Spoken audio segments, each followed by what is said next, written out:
नमस्कार, digital news में आप सभी का स्वागत है। बढ़ते आज की खबरों की ओर। नीट यूजी पेपर लीक पर असदुद्दीन ओवैसी का प्रधानमंत्री से तीखा सवाल पूछा। बच्चों के टूटे दिल और भविष्य का कौन देगा जवाब। राष्ट्रीय परीक्षा एजेंसी ने पेपर लीक के आरोपों के बाद नीट यूजी 2026 परीक्षा को रद्द कर दिया है, जिसका जांच अब सीबीआई करेगी। इस पर एआईएमआईएम चीफ असदुद्दीन ओवैसी ने केंद्र सरकार और पीएम मोदी पर तीखा हमला बोला है। ओवैसी ने पूछा कि सख्त कानून के वादों के बावजूद पेपर कैसे लीक हो गया। उन्होंने कहा कि कोचिंग पर लाखों खर्च करने वाले अभिभावकों और लगन से तैयारी करने वाले गरीब छात्रों का दिल टूट गया। भाजपा को इसका जवाब देना होगा।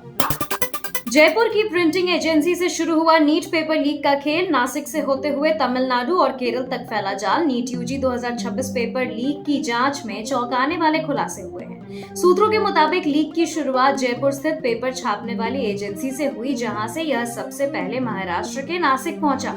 वहां से यह जाल हरियाणा, केरल और तमिलनाडु तक फैल गया और वापस राजस्थान के सिकार पहुंचा। सिकर के दो बड़े कोचिंग सेंटरों की भूमिका संदिग्ध मानी जा रही है। एसओजी ने मोबाइल डेटा के आधार पर पाया कि पेपर बेहिसाब और फॉरवर्ड किया गया है, जिसका अब सीबीआई जांच करेगी।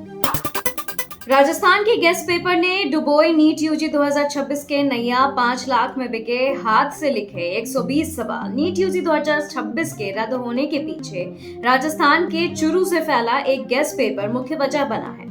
एसओजी की जांच के अनुसार हाथ से लिखे इस दस्तावेज के 410 सवाल में से 120 सवाल असली पेपर से हूबहू मिल गए। यह पेपर परीक्षा से 15 दिन पहले ही व्हाट्सएप ग्रुप्स पर वायरल हो गया था।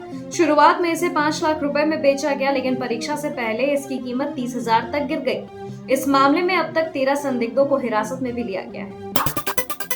एनटीए डीजी का बड़ा कबूलनामा। नीट परीक्षा में जीरो टॉलरेंस नीति का उल्लंघन, सीबीआई करेगी लीक के तरीके का खुलासा। नेशनल टेस्टिंग एजेंसी के महानिदेशक अभिषेक सिंह ने प्रेस कॉन्फ्रेंस में स्वीकार किया कि नीट यूजी 2026 की प्रक्रिया का उल्लंघन हुआ है। उन्होंने कहा कि भले ही पूरा पेपर मार्केट में नहीं आया, लेकिन वायरल पीडीएफ के सवाल असली पेपर से मिलना जीरो एरर प्रतिबद्धता के खिलाफ है। 7 मई को लीक की सूचना मिलने के बाद गहन जांच की गई और अंततः परीक्षा रद्द करने का कड़ा निर्णय लिया गया।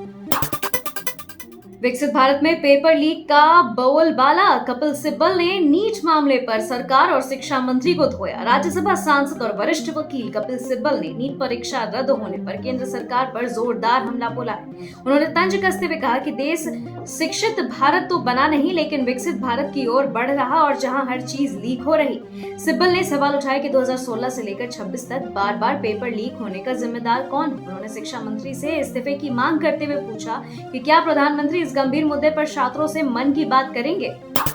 तमिलनाडु की सीएम विजय का धमाकेदार एक्शन। 717 शराब दुकानें बंद, सार्वजनिक स्थानों पर बैनर पोस्टर लगाने पर लगाई रोक। तमिलनाडु के नए मुख्यमंत्री विजय ने सत्ता संभालते ही कड़े फैसले लिए हैं। उन्होंने स्कूलों और धार्मिक स्थलों के पास स्थित 717 सरकारी शराब दुकानों को बंद करने का आदेश दिया है। इसके अलावा उन्होंने अपनी पार्टी टीवीके के कार्यकर्ताओं को सार्वजनिक स्थानों पर पोस्टर या बैनर लगाने से सख्ती से मना किया, ताकि जनता को परेशानी न हो। उनके अन्य प्रमुख फैसलों में 200 यूनिट मुफ्त बिजली, महिलाओं के लिए फ्री बस सफर और पिछली सरकार से वित्त कामकाज की जांच शामिल है। बिहार में प्राइवेट स्कूलों की मनमानी पर लगाम। मुख्यमंत्री सम्राट चौधरी का सख्त आदेश। फीस और यूनिफॉर्म पर मिलेगी राहत। बिहार के मुख्यमंत्री सम्राट चौधरी ने निजी स्कूलों की मनमानी रोकने के लिए ऐतिहासिक कदम उठाए हैं। नए आदेश के तहत स्कूलों को फीस संरचना सार्वजनिक करनी होगी और वे अनावश्यक शुल्क नहीं बढ़ा सकेंगे।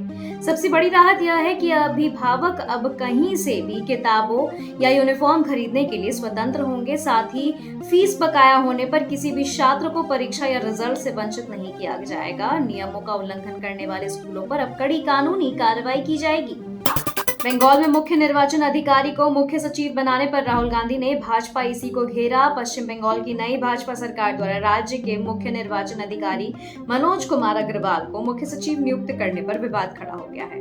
कांग्रेस नेता राहुल गांधी ने इस नियुक्ति को लेकर चुनाव आयोग और भाजपा के बीच मिलीभगत का आरोप लगाया है। राहुल ने सोशल मीडिया पर लिखा कि भाजपा ईसी के चोर बाजार में जितनी बड़ी चोरी उतना बड़ा इनाम। विपक्ष का आरोप है कि चुनाव में मदद करने के एवज में अधिकारी को यह बड़ा पद सौंपा गया है।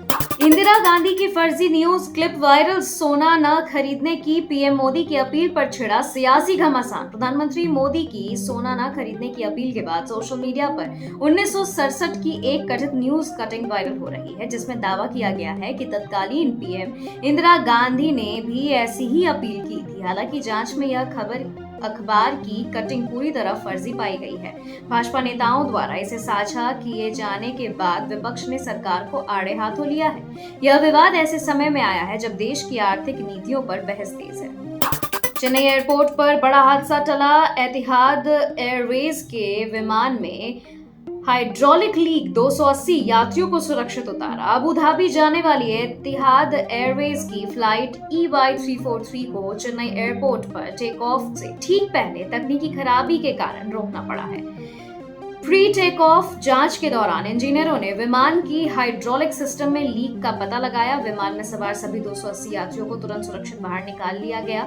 विमान को एयरक्राफ्ट ऑन ग्राउंड घोषित कर मरम्मत के लिए पार्किंग में भेज दिया गया है। एयरलाइन ने यात्रियों की सुरक्षा को प्राथमिकता देते हुए उड़ान रद्द करने का फैसला लिया है। खबरों के सिलसिलों में फिलहाल इतना ही। बने रहे डिजिटल इंडिया न्यूज के साथ। नमस्कार।